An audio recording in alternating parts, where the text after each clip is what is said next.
દુમાડ ગામની નવી નગરી નજીક સાવલી રોડ પર રાત્રિના સમયે અજાણ્યા વાહનની ટક્કરથી બે ગાય અકસ્માતનો ભોગ બની હતી।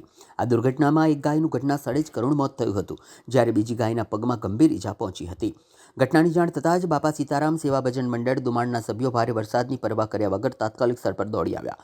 મંડળના સેવાભાવી કાર્યકરોએ વિલંબ કર્યા વિના પશુ એમ્બ્યુલન્સને બોલાવી ઘાયલ ગાયને સારવાર માટે મોકલી આપી।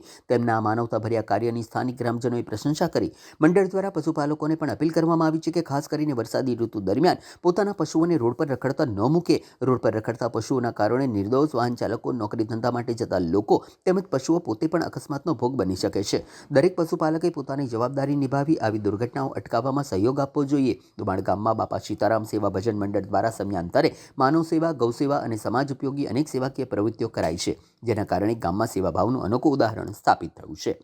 જય બાપા સીતારામ।